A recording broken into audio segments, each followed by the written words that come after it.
ज्ञान को हमारे जीवन में भरता है और जो भी जीवन के उच्च पद प्राप्त करने के मूल भौतिक सिद्धांत हैं, उन सिद्धांतों से एक संत हमें अवगत कराता है। इसलिए हमारे जीवन में ज्यादा नहीं तो थोड़ा संतों का संग अति आवश्यक है। ये संत तो भैया उस नदी के समान है जो पापों को धोते हैं। अब ये बहती हुई गंगाएं हैं, इनमें अगर हल्का सा हाथ भी धो लो तो भी कल्याण हो जाता है। और देखिए भगवान श्री विष्णु जी के चरण कमलों से दो गंगाओं का प्रादुर्भाव हुआ। दो गंगाएं निकली, एक निकली है भागीरथी गंगा और एक है भगवती गंगा। भागीरथी गंगा वो है जो बहती है और हम लोग चल करके जाते हैं, उसमें नहाते हैं, स्नान करते हैं, तब वो हमारा कल्याण करती हैं। और दूसरी गंगा कौन है? भगवती गंगा। यहाँ आपको आना नहीं पड़ता, ये खुद ही बेचारी गांव गांव जाकर के सबका कल्याण करती हैं। तो ये दो गंगाएं हैं। बोलिए सच्चिदानंद भगवान की। ऐसा भाव जब सारे संत लोग इकट्ठा हुए तो बताते हैं कि सब संतों ने आपस में कहा कि भैया एक काम करो, भागवत हो जाए, हरि चर्चा हो जाए। तो बोले सुनाएगा कौन? एक 16 साल का नवयुवक नौजवान बालक वहां खड़ा है, नाम है श्री सूत जी महाराज। सूत जी महाराज सामने आए, बोले मैं कथा सुनाऊंगा। सारे संत मुस्कुराने लगे, बोले ये 16 साल का नवयुवक हमें कथा कैसे सुनाएगा? सब लोगों को शंका हुई, लेकिन जो उस बालक को जानते हैं श्री वेद व्यास जी, जिन्होंने 18 पुराणों को लिखा है, उन्होंने आगे बढ़कर उस बालक के चरण छुए तो जितने और संत हैं वो भी छूने लगे। बाद में सब संतों ने परिचय पूछा, ये कौन है?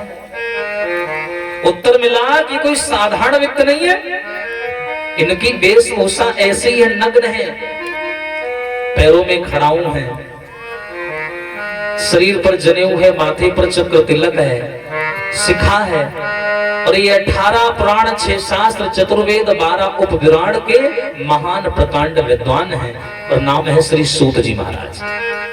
और ये सारा ज्ञान इन्होंने स्वयं अर्जित नहीं किया, श्री हरि की कृपा से ये ज्ञान इन्हें प्राप्त हुआ है। इसलिए संसार में बड़ा वो नहीं होता जो बल में बड़ा हो, संसार में बड़ा वो नहीं होता जो धन में बड़ा हो, क्योंकि ये दो चीजों की अवधि है, वैलिडिटी है, समय है, आज है तो कल नहीं है। लेकिन ज्ञान, जो संसार में ज्ञान में बड़ा होता वही सबसे बड़ा होता। ज्ञान की कोई अवधि नहीं है, वो अमर काल तक रहता है। इसलिए ज्ञान में हमसे बड़े, इसलिए हम इनका सम्मान करते हैं। अब भैया सूत जी महाराज के लिए व्यास मंच बनाया गया, बढ़िया व्यास मंच बन करके व्यास जी बैठे, सूत जी महाराज, और वो 88,000 संत, विचार करिए 88 नहीं 88,000। और उस जमाने में ये माइक की भी सुविधा नहीं थी, हाँ, साउंड सर्विस की भी सुविधा नहीं थी। विचार करो कि अगर 88,000 लोग बैठेंगे तो कितनी दूर तक हो जाएंगे। और एक 16 साल का नौजवान बालक सबके कानों तक अपनी आवाज पहुंचा रहा है। क्यों? अचूक अटूट ब्रह्मचर्य की ताकत। एक वाणी मुंह से निकलती है, मानो ऐसा लगता है जैसे बम का बारूद का गोला निकल रहा। ये अचूक ब्रह्म और उन अंतर्यामी हरि की कृपा है। और वो जब तक बुलवाता है तब तक आदमी बोलता है। उसकी सत्ता के बिना और हे प्रभु मंगल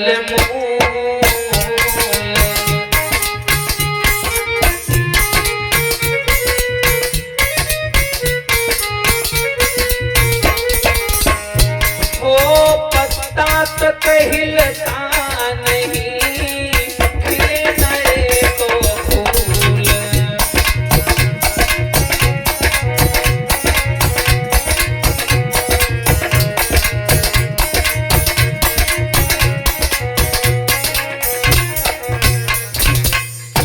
उसकी सत्ता के बिना, अरे जब तक उसकी मर्जी नहीं होती कोई कुछ नहीं कर पाता।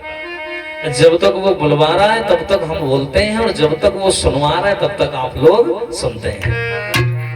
और जहां उसकी मर्जी समाप्त हुई वहां हम भी। अब देखिए संत बैठ गए और वो कथा सुनाने लगे।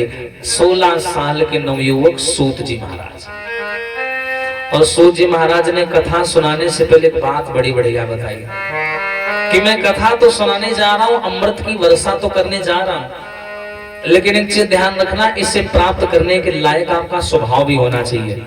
इसलिए मन को साफ करो, हृदय रूपी आंगन को साफ करो। अरे उठो अलबेली और बुहारी डारो अंगना, उठो अलबेली बुहारी डारो अंगना।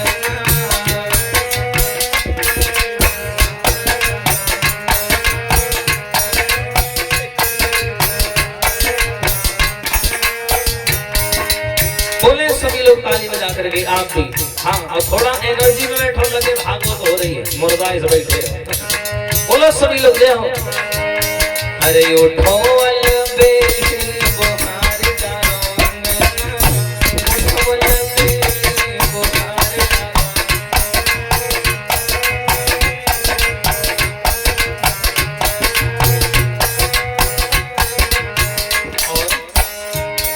बुहारी डारो अंगना, पटोरी डारो अंगना, बुहारी डारो।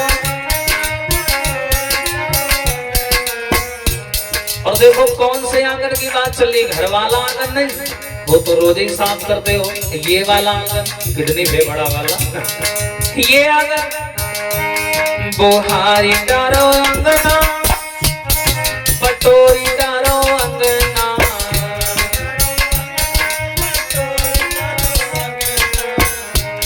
अरे उठो अलबेली बुहारी डारो अंगना, उठो अलबेली बुहारी।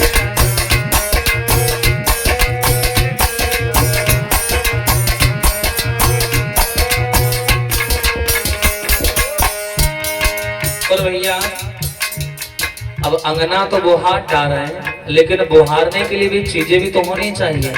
झाड़ू नहीं, काहे की झाड़ू?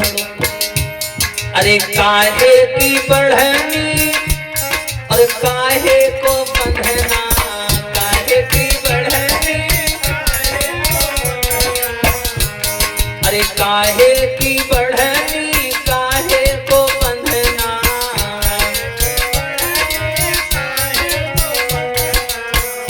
काहे की बढ़नी और काहे को बंधना। अरे काहे को कूड़ा, अरे काहे को कूड़ा पर है तुझे अंगना, उठो अलबेली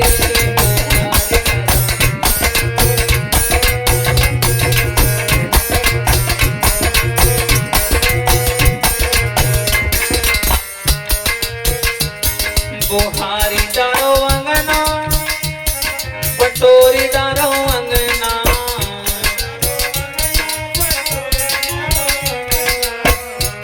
अरे उठो अलबेली बुहारी डारो अंगना,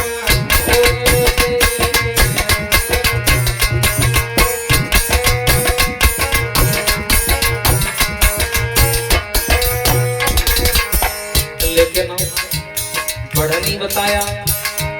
अरे ज्ञान की बढ़नी और शक्ति को बंधना, ज्ञान की बढ़नी, अरे ज्ञान की बढ़नी, अरे शक्ति को बंधना, ज्ञान की।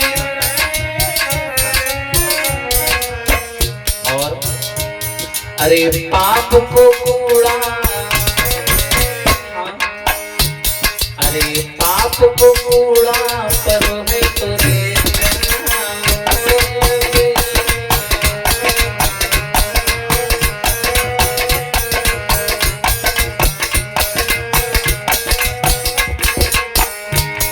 अरे उठो अलबेली बुहारी डारो अंगना, उठो अलबेली बुहारी डारो।